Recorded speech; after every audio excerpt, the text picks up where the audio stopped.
Durant son passage sur Terre, Andrew Carnegie est devenu l'homme le plus riche du monde. Et très souvent, la question se pose, puisque cette personne a vécu dans un temps où les films, les vidéos, les images et le cinéma n'existaient pas forcément. Et donc, comment avait-il fait sa fortune? C'est ce que je te propose à travers cette courte vidéo.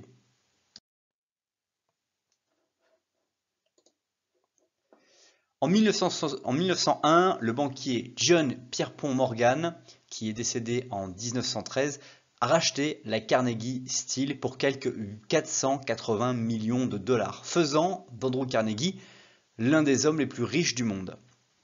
La même année, Morgan a fusionné Carnegie Steel avec un groupe d'autres entreprises sidérurgiques pour former l'US Steel, la première société d'1 milliard de dollars au monde. Donc ce qu'il faut savoir, c'est que Andrew Carnegie a fait fortune grâce à l'acier.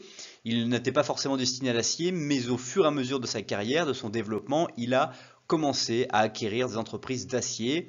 Il a développé le chemin de fer qui était très abondant et notamment John Pierpont Morgan, lui, s'est occupé des locomotives. Évidemment, à un moment donné, eh bien, les actifs qu'ils avaient tous les deux étaient très importants et Andrew Carnegie avait une perspective de vie qui n'était pas forcément de continuer à exploiter l'entreprise qui avait fait sa fortune, en tout cas son bonheur, et de la vendre à John Pierpont Morgan. Ce qu'il fit en 1901 et qui lui permettra d'avoir sur son compte en banque les fruits de son actif après avoir payé les impôts de l'époque pour avoir justement la somme d'argent de 480 millions de dollars qui a fait de lui l'homme le plus riche du monde à cette époque même.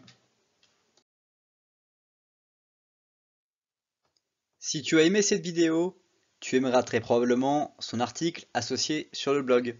Le lien est dans la description juste en dessous.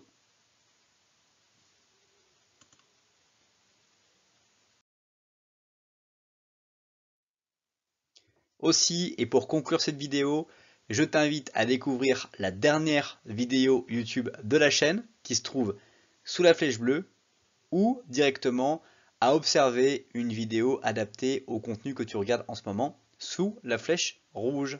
À bientôt!